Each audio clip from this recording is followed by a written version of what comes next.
warahmatullahi wabarakatuh. Waalaikumsalam warahmatullahi wabarakatuh. Bagaimana kabarnya adik-adik, sehat? Masih puasa? Tahan? Alhamdulillah. Baiklah, Mbak hari ini akan bercerita tentang Nabi Ismail. Nah, ada yang tahu siapa nama ayah dari Nabi Ismail? Nama ayahnya adalah Nabi Ibrahim dan nama ibunya adalah Siti Hajar. Nah, dulu Nabi Ibrahim itu mempunyai dua istri. Yang pertama Siti Hajar dan Siti Sarah.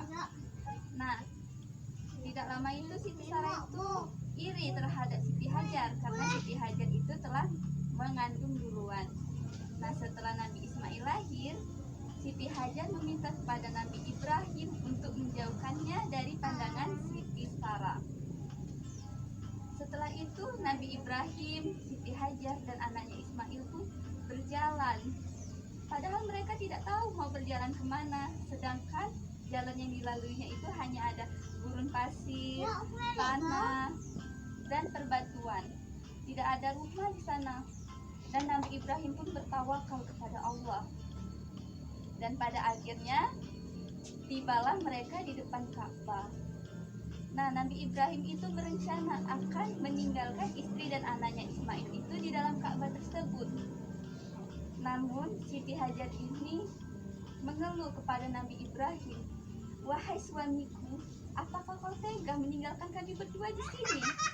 Sedangkan di sini tidak ada air, tidak ada makanan, tidak ada orang ataupun hewan di sini. Lantas di sini kami harus melangsungkan hidup kami bagaimana?" Setelah itu Nabi Ibrahim pun berkata kepada istrinya, "Bertakwalah kepada Allah yang telah menentukan kehendaknya. Percayalah kepada kuasaannya dan rahmatnya.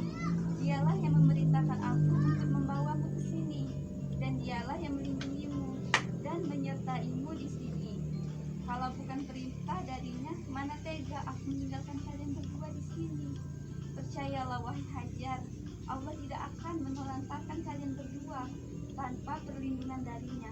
Rahmat dan barokahnya tetap turun di atas kalian, insya Allah." Mendengar perkataan itu, Siti Hajar pun merelakan Nabi Ibrahim kembali ke Palestina untuk menemui istrinya, yaitu Siti Sarah dan Nabi Ismail. Tidak lama kemudian, Siti Hajar ini bingung karena stok makanan sudah habis, minuman sudah habis. Sedangkan Nabi Ismail ini yang masih menyusui kepada Siti Hajar terus menangis karena air susunya itu lama-kelamaan semakin mengering. Siti Hajar pun lari keluar. Dia pergi ke bukit siapa. Dia mencari makanan di sana, tapi tidak ada. Setelah itu dia lihat ke seberang bukit ada bukit Bukit Marwah. Nah, di situ dia lihat tuh seperti ada air yang mengalir sangat deras. Ketika dia sampai ke sana, ternyata air itu tidak ada. Setelah itu dia dengar lagi teriakan seperti ada yang memanggil, "Hai Siti Hajar, kemarilah, ada makanan yang banyak di sini." Setelah itu dia datang ke bukit siapa lagi. Tidak ada apa-apa di sana. Dia lari dari bukit Safa menuju bukit Marwah sebanyak 7 kali. Akhirnya dia pun merasa lelah. Dia duduk merenung. Dia berputus asa. Kemudian datanglah malaikat menemuinya. Malaikat Jibril bertanya, "Sebenarnya kamu ini siapa?" Setelah itu dijawab oleh Siti Hajar, "Aku hamba sahayanya Nabi Ibrahim." Setelah itu malaikat Jibril pun bertanya lagi, "Mengapa kau di sini?" Siti Hajar menjawab, "Aku di sini karena Allah." Nabi Ibrahim berkata, "Jika kau adalah zat yang telah dititipkan oleh Nabi Ibrahim, maka Allah tidak akan menyia-nyiakanmu." Nabi Ibrahim pun mengajak Siti Hajar untuk berjalan bersamanya. Nah, di sana di tengah-tengah bukit itu malaikat Jibril pijak tanah sekencang-kencangnya hingga keluar air yang dinamakan air zam-zam. Nah itulah kenapa sekarang itu kan haji, umroh itu kan kalau balik dari haji dia pasti bawa air zam-zam. Nah itulah asal mula air zam-zam dari pijakan malaikat Jibril. Hari demi hari pun Nabi Ismail itu tumbuh menjadi dewasa. Nah, Nabi Ibrahim sebagai ayahnya sering dia menjemput Nabi Ismail beserta istrinya. Namun di suatu hari Nabi Ibrahim ini mendapat mimpi bahwa ia harus menyembelih anaknya yang bernama Ismail.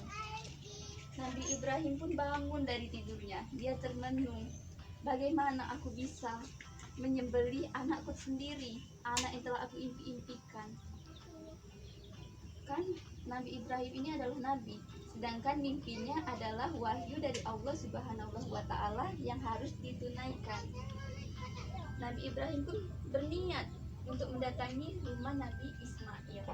Dia berkata kepada Nabi Ismail, dia ceritakan semuanya. Namun apa yang dijawab dengan Nabi Ismail? Karena Nabi Ismail adalah anak yang soleh, anak yang patuh kepada kedua orang tuanya, dia pun menjawab, wahai ayahku, kerjakanlah apa yang Allah perintahkan kepadamu. Setelah itu Nabi Ibrahim pun langsung menunaikan kehendak Allah.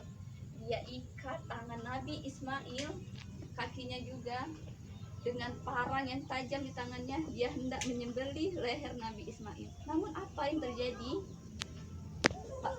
Parang yang dia pegang tadi sudah dia lepaskan ke lehernya, tidak bisa meneteskan darah sedikit pun dari leher Nabi Ismail. Setelah itu Nabi Ismail itu pindah arah ke arah belakang supaya pedang itu bisa mampu memotong lehernya. Ternyata tidak sedikit pun dagingnya, tidak ada yang lepas dari tubuh Nabi Ismail. Setelah itu turunlah perintah bahwa kita harus berkurban, karena Nabi Ismail ini tadi sudah dikurbankan namun tidak jadi, digantilah dengan seekor kambing yang ada di sebelah Nabi Ismail. Nah, disembelilah kambing tersebut. Nah, itulah kenapa sampai sekarang kita disuruh berkurban, entahlah kurban ini sapi ataupun kambing. Nah, dari kisah tadi banyak sekali ya pelajaran yang kita dapat. Nah, gimana, ngerti kan? Ada yang mau dipertanyakan? Nah, jika tidak ada yang dipertanyakan, kita tutup ya. Akhirul kalam. Wassalamualaikum warahmatullahi wabarakatuh.